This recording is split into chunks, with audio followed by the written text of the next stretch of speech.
This is Business Week Armenia, CivilNet's weekly economic digest. Here's what you need to know this week.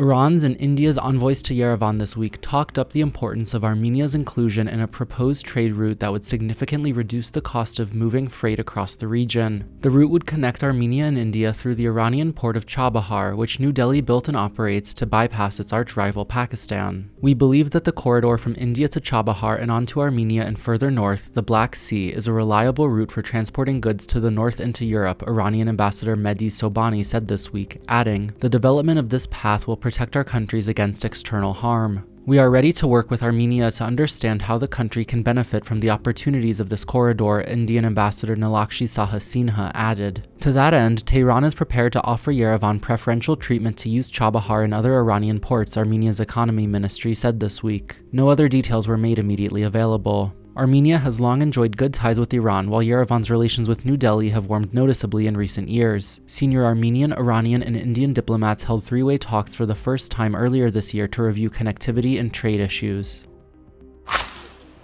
Nearly 2.2 million tourists came to Armenia in the first 11 months of this year, according to the latest numbers out this week from Armenia's Tourism Committee, an agency overseen by the country's economy ministry. That means Armenia has already smashed its all-time record for yearly visitors, with 1 month in the year still left to go. Just about half of all visitors this year came from Russia. Earlier this year, Economy Minister Vahan Karobyan said he estimates each tourist on average spends $1,200 while in Armenia, meaning visitors have likely spent upwards of $2.6 billion in the country so far this year. In addition, Karobyan said the government is planning to earmark nearly $33 million next year to promote Armenia as a world-class travel destination, marking a more than six-fold funding increase since 2020. The head of Armenia's Tourism Committee, Sisian Bogosyan, stopped by our studio in October to talk about how she and her team have developed an unorthodox growth strategy centered on word-of-mouth promotion and guerrilla marketing tactics. You can find our full conversation with Sisian up now on civilnet.am.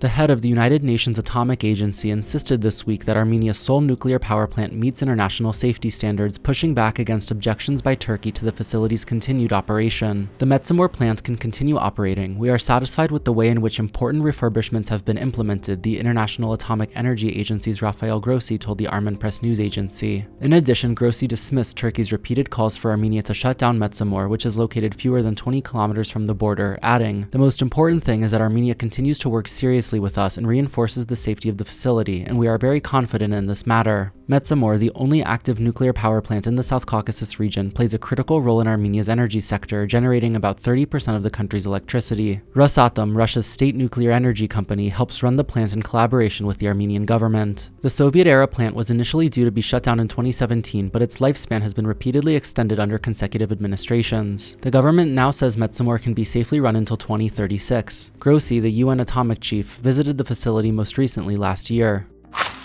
A key border crossing between Georgia and Russia has been reopened after hundreds of Armenian trucks were stalled there for several days, Armenia's economy ministry said this week. In a statement, the ministry confirmed that the Upper Lars checkpoint was reopened over the weekend for all types of vehicles following an emergency meeting of a Russian-led trade bloc convened by Armenia. Bilateral talks between Yerevan and Moscow on the issue continue, the statement added. Reports of a major pileup began coming out of Lars late last month, leaving some 1,700 Armenian trucks, most loaded with agricultural goods, stalled at the border. Days after reports of the holdup first began spreading, Russia's Food Safety Agency said it had found numerous pests and unacceptably high levels of pesticide residue in the goods. Those claims were met with widespread skepticism in Yerevan, where many observers saw the closure of Lars as an act of political retaliation by Moscow for Armenia's accelerating tilt to the west. Lars is the only open border crossing between Georgia and Russia and plays an outsized role in Armenia's economy as Yerevan's only overland route to Moscow. Last year, trade between Armenia and Russia topped $5 billion for the first time, with about 54% of that trade going through Lars, according to Melina Abrahamyan of the Armenian Center for Socioeconomic Studies. Can landlocked Armenia emerge as a transport and transit powerhouse? That's the question we put this week to Hovsep Patvakanyan, the head of the European Bank for Reconstruction and Development's Investment Council for Armenia, who sat down with us for our latest podcast episode. You can find our full conversation with Hovsep up now on civilnet.am. And as always, please follow CivilNet for the latest news and independent reporting from our contributors on the ground here in Armenia.